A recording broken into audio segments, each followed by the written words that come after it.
Kita kalau melihat di dalam Al-Quranul Karim, Allah Subhanahu wa Ta'ala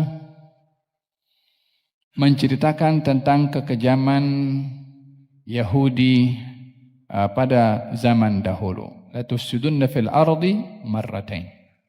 Kamu akan melakukan kerosakan di atas muka bumi ini 2 kali. Kalau kamu kembali, maka kami akan kembali, kata Allah Subhanahu wa Ta'ala. Dalam sejarah, orang-orang Yahudi itu tidak mempunyai tempat untuk dia menetap di satu kawasan. Tapi dia atau mereka ini dihukum oleh Allah untuk bertebaran di atas muka bumi ini. Satu di Germany, satu di Yaman, satu di Syam, satu lagi entah di mana. Falhasil di Eropa dan semerata tempat. Kelompok-kelompok sedikit-sedikit macam tuh. Sebagai hukuman 3000 tahun yang lalu kepada mereka untuk tidak punya tempat khusus bagi bangsa mereka. Sehinggalah Allah berkehendak untuk berlakunya peperangan di akhir zaman antara kaum muslimin dengan orang-orang Yahudi. Maka dalam surat Al-Isra Allah Subhanahu wa Ta'ala berfirman menumpukan kepada orang-orang Yahudi, tinggallah kamu di satu kawasan. Tinggallah kamu di satu kawasan, satu tapak di atas muka bumi ini. Yang dahulunya berpencar, tapi di akhir zaman dia akan berada di satu tempat khusus. Dan di situ mereka akan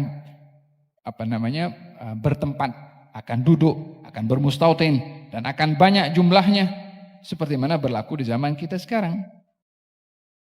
Kalau kita balik pada awal-awal tahun awal-awal sebelum keruntuhan kerajaan Utsmani, orang-orang Yahudi datang pergi ke Palestina untuk pergi berziarah tempat ibadahnya mereka. Macam sejenis haji bagi mereka. Itu mereka datang ke situ, ke Palestina, untuk macam ziarah, yakni sebagai pendatang. Cuma mereka datang tak balik.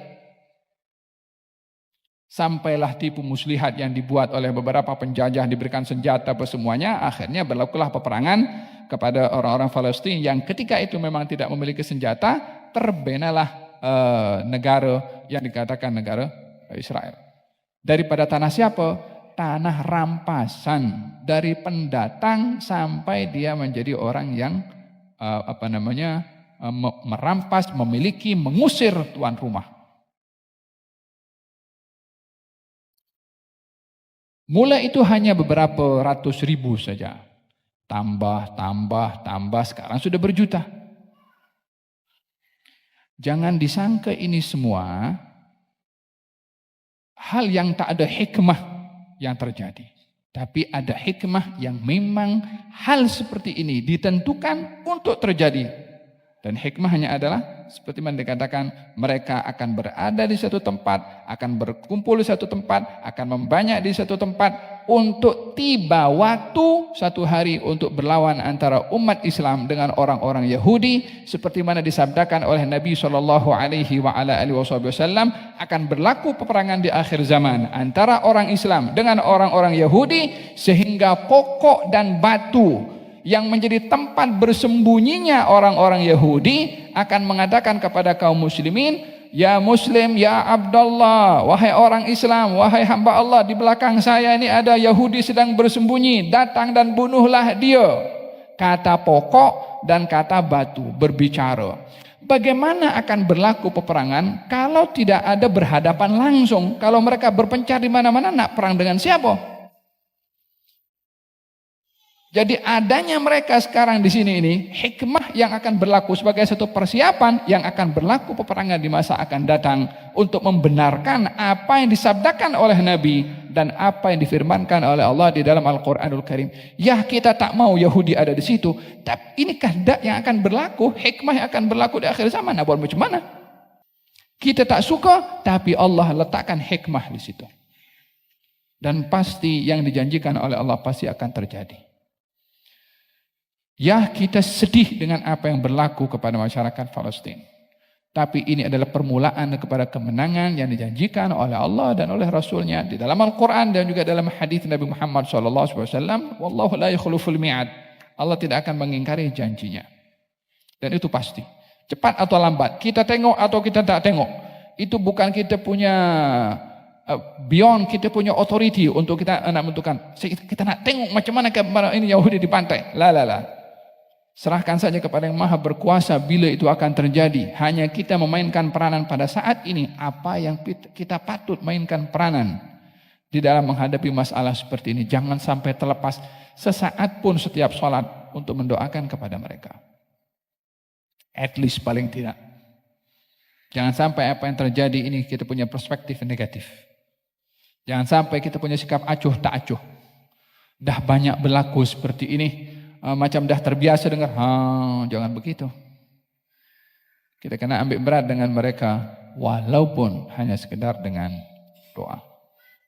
Ya kadang-kadang orang pun doa tak cukup. Tergantung kepada orang mahu menilai doa itu macam mana. Semakin sempit dan kecil pandangan seseorang terhadap doa, semakin dia melihat kurang berkesannya itu doa. Tapi semakin dalam dan tajam serta luas masyhad cara kita memandang kepada fungsi doa, maka kesannya pun akan diberikan masyhad yang besar juga oleh Allah walaupun kita tidak menyadarinya. Tahukah kita kekuatan doa itu boleh mengubah hal yang mustahil untuk tidak mustahil? Yang itu tidak mungkin dilakukan oleh mana-mana orang yang memiliki kekuatan dan kepakaran serta kemahiran. Sesiapapun juga. Hanya doa yang boleh.